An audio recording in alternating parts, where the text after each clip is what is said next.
केंद्रीय मंत्रिमंडल ने PM street vendors Atmanirbhar Nidhi योजना के पुनर्गठन और ऋण अवधि आगे बढ़ाने को मंजूरी दी। स्ट्रीट वेंडर्स और उनके परिवारों के लिए बेहतर ऋण, यूपीआई लिंक्ड क्रेडिट सहित अन्य सुविधा। मॉनसून सत्र के अंतिम दिन मुख्यमंत्री नायब सिंह सैनी ने की बड़ी घोषणा। 100 गज तक के प्लॉट पर नहीं लगेगी स्टैंप ड्यूटी। सदन में बोले सीएम, गरीब परिवारों के घर का सपना होगा पूरा। मूक बधिर टोक्यो ओलंपिक 2025 में हिसार के खिलाड़ी नीलेश ने बनाई जगह। ये उपलब्धि हासिल करने वाले हरियाणा का एकमात्र खिलाड़ी। नवंबर माह में जापान के टोक्यो में ओलंपिक का आयोजन।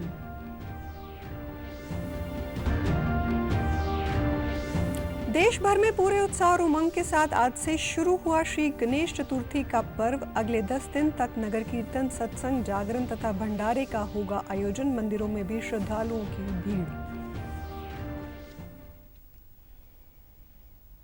नमस्कार, मैं हूं शैली तनेजा। अब समाचार विस्तार से। प्रधानमंत्री नरेंद्र मोदी की अध्यक्षता में केंद्रीय मंत्रिमंडल ने प्रधानमंत्री स्ट्रीट वेंडर आत्मनिर्भर निधि योजना के पुनर्गठन और ऋण अवधि को 31 दिसंबर 2024 से आगे बढ़ाने को मंजूरी दी है। ये ऋण अवधि अब 31 मार्च 2030 तक बढ़ा दी गई है। इस योजना का कुल परिव्यय 7,332 करोड़ रुपए है। पुनर्गठित योजना का लक्ष्य 50 लाख नए लाभार्थियों सहित 1 करोड़ 15 लाख लाभार्थियों को लाभ देना है। इस योजना के क्रियान्वयन की जिम्मेदारी आवास एवं शहरी मंत्रालय और वित्तीय सेवा विभाग पर संयुक्त रूप से रहेगी।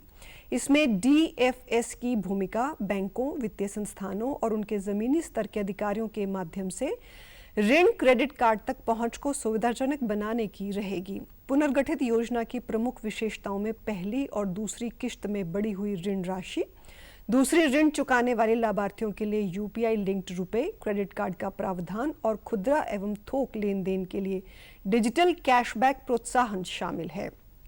इस योजना का दायरा चरणबद्ध तरीके से जनगणना कस्बों व अर्ध शहरी क्षेत्रों आदि में बढ़ाया जा रहा है। उन्नत ऋण संरचना में प्रथम किश्त के ऋण को 10,000 रुपए से 15,000 रुपए तक बढ़ाया गया है तथा द्वितीय किश्त के ऋण को 20,000 रुपए से 25,000 रुपए तक बढ़ाया गया है, जबकि तृतीय किश्त पहले की तरह 50,000 रुपए पर है। इसके अलावा डिजिटल प्रणाली को बढ़ावा देने के लिए स्ट्रीट वेंडर्स खुदरा और थोक लेन देन करने पर 1,600 रुपए तक के कैशबैक प्रोत्साहन का लाभ उठा सकते हैं। सरकार ने कोविड-19 महामारी के दौरान अभूतपूर्व कठिनाइयों का सामना करने वाले रेहड़ी पटरी वालों की सहायता के लिए 1 जून 2020 को प्रधानमंत्री स्वनिधि योजना शुरू की थी। इस योजना की शुरुआत से ही ये रेहड़ी पटरी वालों के लिए वित्तीय सहायता से कहीं अधिक साबित हुई और इसने उन्हें अर्थव्यवस्था में अपने योगदान के लिए एक पहचान और औपचारिक मान्यता प्रदान की है। हरियाणा विधानसभा के मॉनसून सत्र की कार्रवाई अनिश्चित काल के लिए स्थगित हो गई है। वहीं अंतिम दिन की कार्रवाई के दौरान मुख्यमंत्री नायब सिंह सैनी ने एक महत्वपूर्ण और राहत भरी घोषणा की है।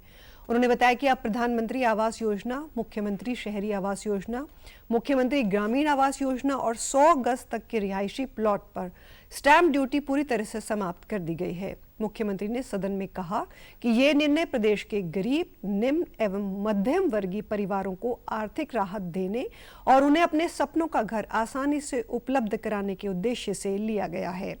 मुख्यमंत्री ने कहा कि सरकार की प्राथमिकता है कि हर नागरिक को छत मिले और इसके रास्ते में कोई आर्थिक रुकावट न आए। ये कदम उसी दिशा में एक बड़ा निर्णय है। माननीय प्रधानमंत्री आवास योजना, प्रधानमंत्री आवास योजना, मुख्यमंत्री शहरी आवास योजना, मुख्यमंत्री ग्रामीण आवास योजना तथा 100 गज तक के रिहायशी प्लाट की रजिस्ट्री पर स्टाम्प ड्यूटी आज से 0 हो जाएगी। मैं आज इसकी घोषणा की। सत्र की कार्रवाई अनिश्चित काल के लिए स्थगित होने के पश्चात सीएम नायब सिंह सैनी मीडिया से मुखातिब हुए। इस दौरान उन्होंने सदन में कार्रवाई पर चर्चा करते हुए स्थगन प्रस्ताव पर विपक्ष के रुख की निंदा की। उन्होंने कहा कि सरकार ने अगर विपक्ष को पूरा वक्त दिया तो उन्हें सुनना भी चाहिए। जनता इनकी हरकत को देख रही है। कोई व्यक्ति नहीं बोला, उनकी बात को, हर बात को सुन करके जब सरकार जवाब दे रही थी तो उसका विरोध करना शुरू कर दिया। किस तरीके से उठ करके बोलते थे और फिर वॉकआउट करके चले गए। भाई, जब आप स्थगन प्रस्ताव लेकर के आए, आपने अपनी बात रखी, जब सरकार उसका जवाब दे रही है तो सुनना तो आपका फर्ज है। आप क्यों नहीं सुनेंगे? आप सुने उस बात को, परंतु वॉकआउट करके चले गए। पूरा प्रदेश देख रहा है, ऐसा नहीं है, पूरा प्रदेश देख रहा है कि इनकी कथनी और करनी ठीक नहीं है। कांग्रेस दरअसल कहीं रही नहीं है, कांग्रेस हाशिए पे चली गई है और कांग्रेस अब तो मुद्दे भी नहीं रहे के ऊपर डिबेट हो जाए। वोट चोरी किसने करी और इस पूरे देश को पता लग जाएगा। वोट तो सबसे बड़े चोर तो नहीं है वोट के, इन्होंने चोरी किया।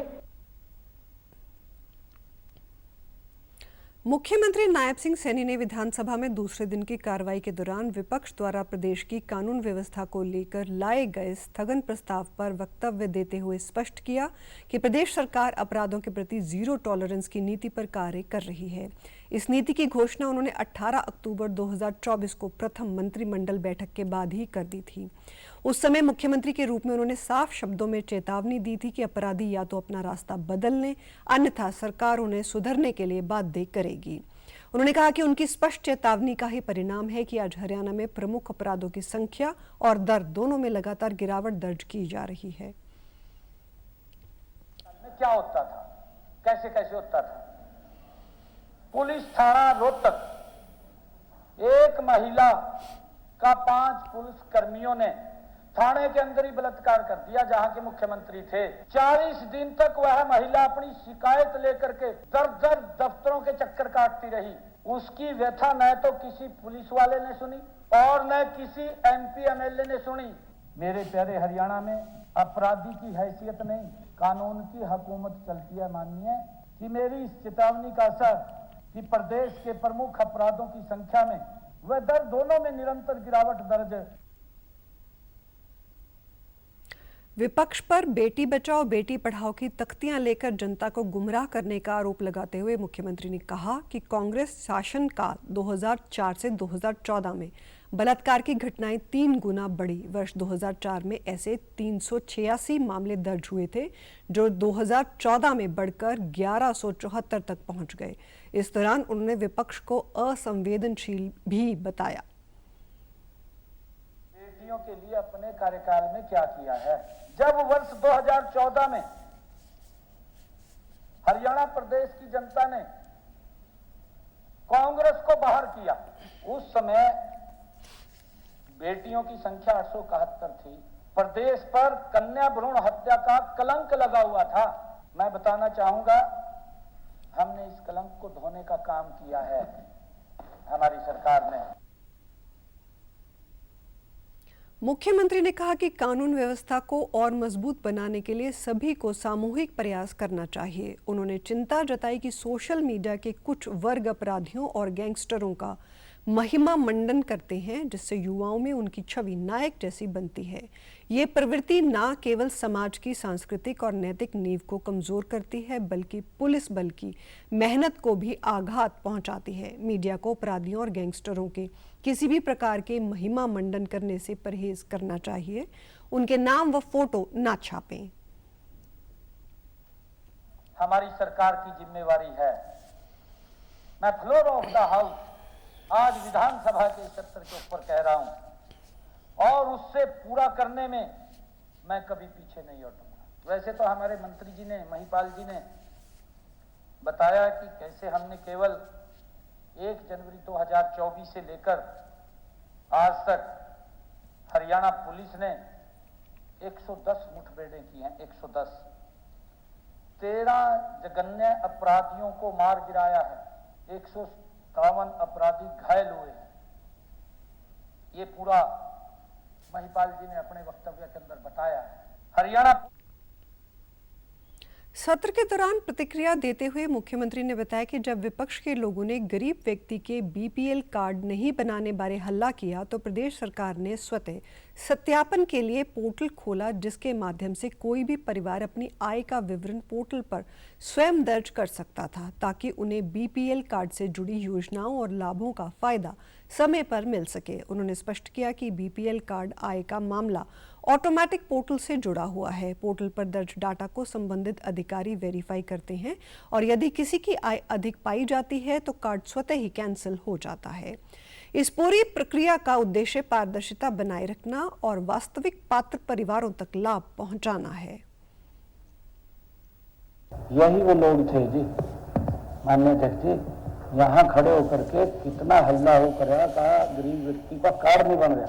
पहले तो ये बोलते थे, फिर माननीय अध्यक्ष जी हमने उसको ओपन कर दिया और ये बोल दिया कि स्वयं स्थापित इनकम भर दे, और उसके बाद हमारे अधिकारी चेक करके वेरीफाई करके उसको जिसका बीपीएल बनना बीपीएल बनेगा, जिसका कटेगा कटेगा।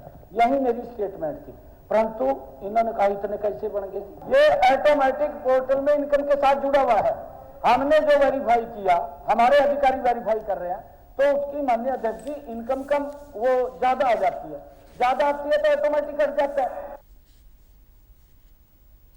ऊर्जा, परिवहन एवं श्रम मंत्री अनिल विज ने आज हरियाणा विधानसभा में विपक्ष को आड़े हाथों लेते हुए कहा कि ये सही है कि विपक्ष को बोलने का अधिकार है, लेकिन विपक्ष को सुनने का भी मादा रखना चाहिए। उन्होंने कहा कि इतिहास गवाह है कि भगोड़ों के सारे अधिकार छीन लिए जाते हैं। विज आज हरियाणा विधानसभा में चल रहे मॉनसून सत्र के दौरान शैतान शब्द को लेकर विपक्ष द्वारा आपत्ति जताने के संदर्भ में चल रही बहस के दौरान बोल रहे थे।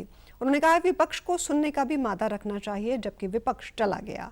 जब विपक्ष के लोग सुनते नहीं हैं और चले जाते हैं तो बार बार उसी बात को उठाते हो, तो विपक्ष को मान लेना चाहिए कि उनके द्वारा रेजोल्यूशन को विड्रॉ कर लिया गया है, इसलिए विपक्ष मान ले कि रेजोल्यूशन को विड्रॉ कर लिया है।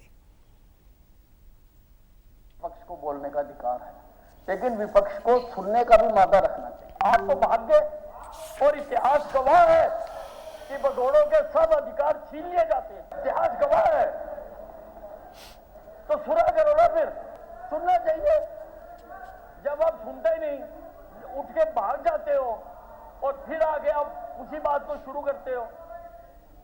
जब आप भाग गए, विड्रॉ कर लिया, तो मान लो भैया विड्रॉल, मान लो कि जो हमने रेजोल्यूशन दिया था हम उसे विड्रॉ करते हैं। भिवानी के गांव चांग में पूर्व विधायक शशि परमार के भाई ठाकुर राजकुमार परमार के निधन पर शोक व्यक्त करने बीती रात देर सायं मंगलवार को पहुंचे कांग्रेस सांसद दीपेंद्र हुड्डा। इस मौके पर सांसद दीपेंद्र हुड्डा ने 130वें संशोधन विधेयक को अपराध की बजाय विपक्ष को खत्म करने का बिल करार दिया। उन्होंने कहा कि ये कानून ईडी के माध्यम से गैर भाजपा सरकारों को अस्थिर करने के लिए लाया जा रहा है। पिछले 11 वर्षों में ईडी न केवल विपक्षी नेताओं पर कार्रवाई की है। हुड्डा ने कहा कि अगर ये कानून पहले होता तो दिल्ली और झारखंड की सरकारें खत्म हो जाती। उन्होंने इस विधेयक को लोकतंत्र पर प्रहार बताया और इसे पारित नहीं होने देने की कसम खाई। दबाने के लिए है, विपक्ष को समाप्त करने के लिए है। जो भी गैर भाजपा शासित प्रदेश सरकारें हैं, उन सरकारों को कैसे डिस्टेबलाइज किया जाए। ईडी किसी को गिरफ्तार कर ले तो उस मुख्यमंत्री, उस मंत्री को कैसे बर्खास्त किया जाए, इस दृष्टि से ये कानून आया है। आपने देखा होगा पिछले कुछ वर्षों में क्या 11 साल से कार्रवाई रही है। ईडी ने केवल और केवल विपक्ष के नेताओं पे कार्रवाई बिठाई है, एक भी भाजपा के नेता पे कार्रवाई या जांच नहीं करी। तो प्रजातंत्र पे बहुत बड़ा प्रहार है ये, और इसीलिए इस कानून को हम पास नहीं होने देंगे। इस कानून का पुरजोर विरोध करें। सांसद दीपेंद्र हुड्डा ने एसआईआर मुद्दे पर भी अपनी प्रतिक्रिया दी। उन्होंने कहा कि राहुल गांधी ने कर्नाटक की सीट के जो नतीजे रखे, चुनाव आयोग के पास उसका कोई जवाब नहीं। उन्होंने दावा किया कि महाराष्ट्र और हरियाणा में भी बड़े पैमाने पर चुनावी गड़बड़ियां हुई हैं और वह जल्द ही हरियाणा से जुड़े ऐसे तथ्य जनता के सामने रखेंगे। वहीं भिवानी जिला के गांव ढाणी लक्ष्मणपुरा निवासी अध्यापिका मनीषा मौत के मामले और विधानसभा में हंगामे पर बोलते हुए सांसद दीपेंद्र हुड्डा ने हरियाणा की कानून व्यवस्था पर गंभीर सवाल उठाए। रखे देश के सामने, चुनाव आयोग के पास कोई जवाब नहीं आया उसका। इसी तरीके से महाराष्ट्र में भी कुछ सीटों में ये बातें आई हैं और हरियाणा में भी हम इस बात को दिखवा रहे हैं, और हरियाणा के अंदर भी बड़े पैमाने पे इस तरह की गड़बड़ियाँ की गई हैं और जल्दी ही तथ्यों को प्रदेश के और देश के सामने रखने का कार्य करेंगे। पहाड़ी क्षेत्रों में हो रही भारी बारिश के बाद अब मैदानी इलाकों में भी इसका असर देखने को मिल रहा है। कई इलाकों में तो ऐसे है जहां बाढ़ जैसे हालात बन गए हैं और कई जगहों पर तबाही मची हुई है। इन हालातों को देखते हुए रेल मंडल द्वारा कई रेलगाड़ियों को रद्द किया गया है। जम्मू में पठानकोट में फ्लैश फ्लड की वजह से जो ट्रेन्स भी जम्मू जा रही थी उन सभी को रद्द कर दिया गया है। जानकारी देते हुए अंबाला रेल मंडल के सीनियर DCM नवीन कुमार ने बताया कि जम्मू और कई जगह पर ट्रैक पर पानी होने की वजह से जम्मू जाने वाली ज्यादातर ट्रेनों को रद्द कर दिया गया है। ऐसे में लोगों को परेशानी ना हो इसके लिए उन्हें रिफंड दिया जा रहा है और जगह जगह पर हेल्प डेस्क स्थापित किए गए हैं। जेएंड के एरिया में और पठानकोट की तरफ फ्लैश फ्लड्स के कारण जो बरसाती नालों में पानी बहुत ज़्यादा आने के कारण जो हमारे कुछ रेलवे के ब्रिजेस हैं जैसे चक्की बैंक और कठुआ माधोपुर के बीच में और बाड़ी ब्राह्मणा जम्मू के बीच में वो कुछ प्रभावित हुआ, जिसके कारण सुरक्षा की दृष्टि से एहतियातन हमें कुछ ट्रेनों को कैंसिल करना पड़ा है और कुछ ट्रेनों को डाइवर्ट करके चलाया गया है। साथ ही कुछ ट्रेनों को इन रूट शॉर्ट टर्मिनेट करना पड़ा है। देखिए जो ट्रेनें हैं उनमें कुछ ट्रेनें अंबाला, सहारनपुर, लुधियाना और जालंधर इन बड़े स्टेशनों पर शॉर्ट टर्मिनेट किया गया है लंबी दूरी की गाड़ियों को। तो उसके लिए यात्रियों को कोई असुविधा ना हो इसके लिए रिफंड की व्यवस्था के लिए काउंटर्स खोले गए हैं। मे आई हेल्प यू बूथ खोला गया है। वहीं यात्रियों को भारी परेशानी का सामना करना पड़ रहा है। यात्रियों ने बताया कि वो जम्मू जाने के लिए घर से निकले थे, लेकिन अब उन्हें अंबाला में पता चला कि रेलगाड़ी जम्मू नहीं जा रही, जिसके चलते उन्हें भारी परेशानी हो रही है। डिस्ट्रिक्ट से हम लोग आए और जम्मू जा रहे थे ट्रेन पकड़ के, जम्मू से फिर कश्मीर जाएंगे गाड़ी पकड़ के। किसी तरह यहाँ तक पहुँचे, यहाँ से भी गाड़ी है लेकिन वो भी समस्या बता रही, पता नहीं अब वो भी गाड़ी जम्मू तभी तक पहुंच पाएगी कि नहीं। हम लोग जो आए लोहित एक्सप्रेस में तो गाड़ी कैंसिल सहारनपुर से हो गई, तो फिर मैं लोकल गाड़ी कोई पैसेंजर गाड़ी से फिर यहाँ आया हूँ। अब यहाँ से फिर पूछताछ कर रहा हूँ तो बोला कोई गाड़ी है जो आगे पानी है इसीलिए कैंसिल हुआ है। बहुत परेशानी हो रही है, हम लोग सुबह से यहाँ बैठे हुए हैं। हम खगड़िया डिस्ट्रिक्ट से चले थे जम्मू तवी के लिए और तो हमको सहारनपुर में गाड़ी कैंसिल हो गया। हमको बोला गाड़ी कैंसिल हो गया तो फिर नहीं जा पाएगी आगे। हम लोग तो वहाँ से उतरना पड़ा, फिर हम लोग वहाँ से पकड़े अंबाला के लिए, यहाँ फिर आके यहाँ पे फंसे हुए। फिर कह रहा है 11:55 पे ट्रेन है, तो अब पता नहीं वो जा पाएगी कि नहीं जा पाएगी। जब मॉनसून ने पहाड़ों पर कहर बरपाया है तो वहीं मैदानी इलाकों में भी जल भराव की स्थिति बनी हुई है। नूह में धान, नरमा, ज्वार, बाजरा की फसलें जलमग्न हो गई हैं। गांव के खेतों में पानी भरने के कारण फसल पूरी तरह से नष्ट हो गई है, जिससे किसानों को भारी नुकसान हुआ है। जल भराव के कारण किसानों को आर्थिक दिक्कतें झेलनी पड़ेंगी। किसानों ने बताया कि पिछले साल भी हजारों एकड़ फसल खराब हुई थी, लेकिन सरकार ने मुआवजा तक नहीं दिया। काफी शिकायत की गई पर कोई अधिकारी देखने तक नहीं आया, जिससे साफ जाहिर है कि सरकार को किसानों की कोई चिंता नहीं है। जमीन में पानी भरा हुआ है, लोग मछली पकड़ रहे हैं, उसमें ये स्थिति है। जवार बाजरा बिल्कुल खराब हो चुका है, सूख गया है। अपना खाद भी जो भी है, जो किसान जो है अपने जो उसमें पैसा लगाया है वो बेचारे परेशान है। सर पिछले साल भी हमने शिकायत की थी, पिछले साल भी जो है वहाँ गए थे एग्रीकल्चर वालों के पास, और जो यहाँ ग्रुप बने हुए हैं उनके पास, जहाँ से वो मेला लगता है वहाँ भी गए थे, लेकिन वहाँ से कोई हमें जो है सुविधा नहीं। उसको 4-5 फुट पानी भरा हुआ है। कम से कम हजारों एकड़ फसल खराब हो चुकी, बिल्कुल भी कुछ ना। और पिछली साल भी ऐसा ही हो, कोई सरकार की तरफ से कोई सहायता नहीं हुई है जमींदारों के लिए। और जो अपना बीज है, खाद है, भाई जो भी खर्चा वह लगा के ऐसे ही बैठे हैं। फसल में कम से कम 2.5-3 फुट है। 2.5 किला में से सटेट गड़बो जी कुछ ना 2 घंटे पानी भरो पड़ो जी। और चौगर गांव घाम में सटेट में पानी है जी। और सारा जंगल खराब हो गया जी बरसात। नरमा की फसल खराब, नरमा की तो आप देख लो पानी भरो पड़ो इधर। और बाजरा तो डटी ना रहे तो नरम हो जाए, टाइट होने अब थोड़ी तो खत्म तो होने चल रहा, तो कुछ भी ना जी। खाली पत्ता टिंडा विंडा जो है वो सभी गल गया। 15 एकड़ में सारे में हमारा नरमा ही लग रहा है इसमें, और सारा गल गया। सारा गांव परेशान है इस पानी से, बरसात के कारण ये हुआ है। और किसी ने कर्जा लेके किया है, किसी ने कुछ लेके किया है। सारी ज्वार बाजरा सब सौदा खराब हो चुका है, कुछ बचा ही नहीं है। बता दें कि कांग्रेस विधायक चौधरी आफताब अहमद ने भी हाल ही में चल रहे विधानसभा सत्र में जल भराव की समस्या को पुरजोर तरीके से उठाया है। उन्होंने सरकार से मांग की कि गिरदावरी करवाकर किसानों को मुआवजा दिया जाए, खेतों में पानी निकासी के उचित इंतजाम भी किए जाएं।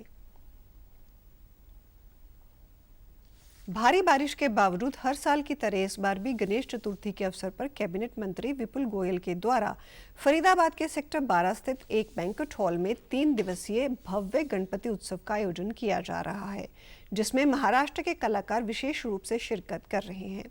इस मौके पर कैबिनेट मंत्री विपुल गोयल द्वारा श्री गणेश जी की शोभा यात्रा बैंड बाजों और सुंदर झांकियों के साथ निकाली गई और फिर पूजा अर्चना के साथ गणपति जी की स्थापना की गई। वहीं इस मौके पर शहर के गणमान्य लोगों और श्रद्धालुओं ने वहां पहुंचकर भव्य पंडाल में गणपति जी के दर्शन किए।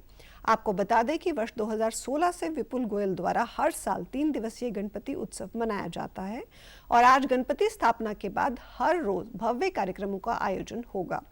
तीसरे दिन 29 अगस्त को गणपति जी को विसर्जित किया जाएगा। इस अवसर पर कैबिनेट मंत्री विपुल गोयल ने वृंदावन से पधारे संत अनंत वीर दास और शंभुनाथ जी का इस कार्यक्रम में पधारने पर हृदय से धन्यवाद किया। बहुत बहुत अभिनंदन करता हूं और मैं प्रार्थना करूंगा कि दो आशीर्वचन फरीदाबाद के लोगों के लिए आप देंगे तो बहुत ही अच्छा लगे। विपुल गोयल जी हर वर्ष गणेश उत्सव मनाते आ रहे हैं और उसका लाभ सभी प्रेमियों को मिलता है। हर वर्ष की भांति गणेश उत्सव मनाते रहें और इसका लाभ सभी धर्म प्रेमियों को मिलता रहे। तो भैया गणेश जी हमारी प्रार्थना को जल्दी सुन लेते हैं और कहते सुनते नहीं, उनका पेट भी बड़ा है कि वो सुनते हैं और अपने पेट में धारण कर लेते। फिर भक्त ने कहा है, जय विधि होए नाथ हित मोरा, करहूं सुबेग दास में तोरा। तो गणपति जी हैं जिनकी पीठ पर सर्प बंधे रहते हैं, जिनके पेट पे सर्प बंधे रहते हैं। कहता जो खराब वस्तु है वो उसको हमेशा बांध कर रखते हैं और जो अच्छे हैं, जो मोदक हैं, वो भक्तों को प्रदान कर देते हैं। श्री गणेश चतुर्थी का पर्व आज गणेश महोत्सव के रूप में शुरू हो गया, जो कि पूरे 10 दिन तक चलेगा। फतेहाबाद में गणेश चतुर्थी का पर्व पूरे उत्साह और भक्ति भाव के साथ मनाया जा रहा है। सुबह से ही मंदिरों में विशेष सजावट की गई, नगर कीर्तन निकाले गए और जगह जगह लंगर भंडारे का आयोजन हुआ। जिले के स्कूलों में आज से शुरू हुई गणेश चतुर्थी के पावन दिवस की शुरुआत गणपति पूजन और बच्चों को संस्कार सिखाने के साथ की गई। लाखों श्रद्धालु नगर कीर्तन में शामिल हुए और इस दौरान सभी ने सामाजिक बुराइयों के खिलाफ मिलकर शपथ भी ली। पंडित जगदीश शास्त्री ने कहा कि गणेश चतुर्थी भाद्रपद मास के शुक्ल पक्ष की चतुर्थी को मनाई जाती है। गणपति बप्पा की पूजा से विघ्न दूर होते हैं और नगर कीर्तन का आयोजन समाज को एकता और सद्भाव का संदेश देता है। भगवान श्री गणेश को अति प्रिय है, इसीलिए गणेश चतुर्थी का व्रत मनाया जाता है। चौथ के दिन भगवान श्री गणेश को प्रसन्न करने के लिए गणेश चतुर्थी का व्रत किया जाता है। इसमें माताएं बहनें भगवान श्री गणेश की पूजन करती हैं, अपने बच्चों की लंबी आयु के लिए, अच्छी कामना के लिए भगवान श्री गणेश का पूजन करती हैं। खासकर शहरों में गणेश चतुर्थी के पावन अवसर पे लोग भगवान श्री गणेश को प्रसन्न करने के लिए उनके पंडाल लगाते हैं, नगर कीर्तन करते हैं और आज से लेकर के 11 दिवस पर्यंत तक भगवान श्री गणेश को अपने अपने पंडालों में स्थापित करके रखते हैं। और आज बहुत ही शुभ दिन है, क्योंकि आज जो है गणेश चतुर्थी है। आज के दिन हमने मेरे पूरे परिवार ने सुबह मिलकर के मंदिरों में जाकर गणेश की पूजा की है और साथ में हमने जो है कि नगर कीर्तन। स्कूल अध्यापक राजेश कुमार ने बताया कि आज हमने बच्चों को गणेश पूजा का महत्व समझाया और सामाजिक बुराइयां जैसे नशा व भेदभाव से दूर रहने का संकल्प दिलाया। बच्चों ने गीत, भजन और रंगोली के माध्यम से बप्पा का स्वागत किया। कैथल में श्रद्धालुओं ने अपने घरों और मंदिरों में बड़ी श्रद्धा और उत्साह के साथ पूजा अर्चना करते हुए गणपति महाराज की मूर्ति स्थापित की। गणपति बप्पा मोरया के जयकारों के साथ श्रद्धालुओं ने गणपति स्थापना और पूजा में भाग लिया और श्रद्धालुओं और पंडितों ने भगवान गणपति से देश के कई हिस्सों में आई आपदा से भी राहत की प्रार्थना की। आज गणपति महोत्सव के दिन श्रद्धालुओं और ब्राह्मणों ने बातचीत में कहा कि भगवान गणपति जी महाराज सबसे पहले पूजे जाने वाले देवता हैं और हर काम की सफलता के लिए सबसे पहले गणपति जी की पूजा की जाती है। उन्होंने कहा कि आज कई श्रद्धालुओं ने घरों में 2 से 4 दिन के लिए गणपति जी को स्थापित किया है, जबकि मंदिरों में गणपति जी की 10 दिन के लिए स्थापना की गई है। मंदिरों में स्थापित किए गए गणपति जी की प्रतिमा को 6 दिसंबर को बैंड बाजों के साथ निकाली जाने वाली भव्य शोभा यात्रा के बाद नहर में विसर्जित किया जाएगा।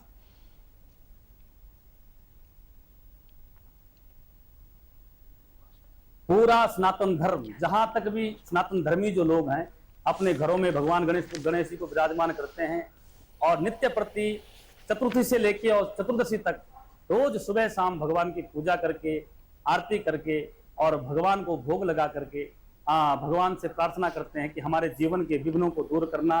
भगवान गणपति बड़े दयालु हैं और आज शिरडी साईं शरणम धाम संस्था की ओर से साईं मंदिर में भगवान गणपति का उत्सव मनाया गया।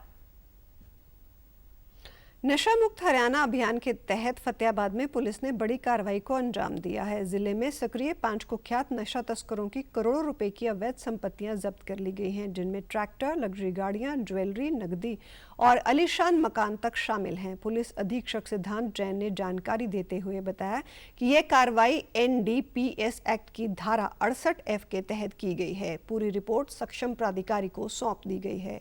उन्होंने कहा कि सिर्फ गिरफ्तारी करना काफी नहीं है, बल्कि नशा तस्करों की अवैध कमाई पर सीधा वार होना जरूरी है। यही कारण है कि उनकी संपत्तियों को चिन्हित कर कानूनी प्रक्रिया पूरी करते हुए अटैच किया गया है। जब तक इनकी कमाई के स्रोत पूरी तरह खत्म नहीं होंगे तब तक ये नेटवर्क नहीं टूटेगा। उन्होंने आम जनता से अपील भी की कि कहीं भी नशे से संबंधित घटना आपको दिखे तो तुरंत इसकी जानकारी पुलिस विभाग को दें। नशा तस्करों पे पूर्ण रूप से लगाम लगाने के लिए कटिबद्ध है। उसी प्रक्रिया में हमने अभी तक पिछले कुछ दिनों में 68F NDPS एक्ट की धारा के अंतर्गत 5 जो लगातार नशा तस्करी करने वाले व्यक्तियों की प्रॉपर्टी फ्रीज कराई है और इनके नाम हमने वैसे जारी कर दिए हैं। विनोद कुमार, महंगा सिंह, महेंद्र सिंह, बबलू और इसमें एक लेडी भी है और इनके मकान, दुकान, घर और मोटरसाइकिल, स्कूटी और ज्वेलरी, नकदी, इस प्रकार की काफ़ी सारी चीज़ें हैं। इनकी अनुमानित कीमत भी है। इसको फ्रीज कराने का काम हमने करवा दिया है और जो अब आगे की जो प्रक्रिया है वो की जाएगी। जो कुरुक्षेत्र के कलाकृति भवन में कल शाम हरियाणा पुलिस के नारकोटिक विभाग की ओर से नशे के विरुद्ध नाटक राम गुरुकुल गमन का मंचन किया गया। इस प्रसिद्ध नाटक का मंचन कुरुक्षेत्र में चल रहे इंटरस्टेट रेड क्रॉस कैंप में देश भर से आई युवा स्वयं सेवकों के सामने किया गया। नाटक के निर्देशक अनिल कौशिक ने बताया कि हरियाणा सरकार नशे के खिलाफ एक बहुत बड़ी मुहिम चला रही है। यह नाटक विशेष रूप से युवाओं के मध्य नशे के दुष्प्रभावों को उजागर करते हुए उन्हें इनसे दूर रहने के लिए प्रेरित करता है। राम गुरुकुल गमन के कलाकारों ने कहा कि हमारी प्रस्तुति नशे के खिलाफ युवाओं को जागरूक करना है, उन्हें सचेत करना है। यह संदेश हम कुरुक्षेत्र की धरती से युवाओं को दे रहे हैं, इस बात की हमें बेहद खुशी है। नारकोटिक डिपार्टमेंट की ओर से एक भव्य प्रस्तुति लाइट एंड साउंड के रूप में आज उसका मंचन किया गया और इस मंचन का सबसे बड़ा उद्देश्य ये है कि आज युवा तेजी के साथ नशे की ओर अग्रसर हो रहा है। हमारा समाज नशे से ग्रसित होता जा रहा है और हमारे समाज को, युवा पीढ़ी को इन बुरी आदतों से निकालने के लिए हरियाणा प्रदेश के DGP नारकोटिक डिपार्टमेंट माननीय OP सिंह जी ने एक परिकल्पना रची कि भगवान राम के जीवन से प्रेरित होकर, भगवान राम के जीवन से प्रेरणा लेकर एक ऐसे नाटक का मंचन किया जाए। हिसार निवासी मूक बधिर खिलाड़ी नीलेश ने मूक बधिर टोक्यो ओलंपिक 2025 में जगह बनाई है। नीलेश हरियाणा से एकमात्र खिलाड़ी हैं जो ओलंपिक में अपना स्थान पक्का करने में कामयाब हुए हैं। नीलेश की इस उपलब्धि पर उनके माता पिता खुशी से फूले नहीं समा रहे। हरियाणा पुलिस में कार्यरत धर्मवीर ने कहा कि बेटे ने बहुत बड़ी उपलब्धि हासिल की है। परिवार में सब बहुत खुश हैं। नीलेश ओलंपिक में जगह बनाने के बाद इशारों में अपनी खुशी व्यक्त करके बताते हैं कि अब हवाई जहाज में बैठकर विदेश खेलने जाएंगे। उन्होंने बताया कि पिछले 4 साल से नीलेश अभ्यास करने के लिए जा रहे हैं। हमारा सपना है कि बेटा मूक बधिर ओलंपिक में पदक जीतकर देश का नाम रोशन करे। बहुत ज़्यादा खुशी है और बहुत मेहनत करता है लड़का, ठीक है, और पूरे परिवार को खुशी है और कोच साहब को भी खुश है और इसके साथी है जितने ग्राउंड पे बहुत खुश हैं। मैं हरियाणा पुलिस में जॉब करता हूँ और टाइम निकाल कर इसके पास इसको साथ लेके आता हूँ जी, और साथ रहने की कोशिश करता हूँ ताकि ये बोल और सुन नहीं पाता जी। अभ्यास इसका जी कम से कम लगभग 4 साल हो गए जी। के लिए ये सपना है ये ओलंपिक में मेडल लाए और देश का नाम रोशन करे। नीलेश के कोच पवन लांबा ने बताया कि नीलेश स्प्रिंट इवेंट की 100 व 200 मीटर की प्रतिस्पर्धा का खिलाड़ी है। 2 साल से हिसार के गिरी सेंटर में अभ्यास करने के लिए आ रहे हैं। हाल ही में अहमदाबाद में मूक बधिर ओलंपिक के लिए हुए ट्रायल में नीलेश ने टोक्यो ओलंपिक 2025 के लिए क्वालिफाई किया है। नवंबर माह में जापान के टोक्यो में ओलंपिक का आयोजन किया जाएगा।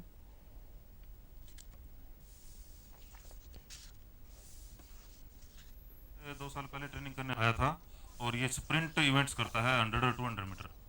और अभी हाल ही में इसने अहमदाबाद में जो डेफ ओलंपिक की ट्रायल हुई थी उसमें 22-12 सेकंड की लगा के रेस और डेफ ओलंपिक क्वालिफाई किया है।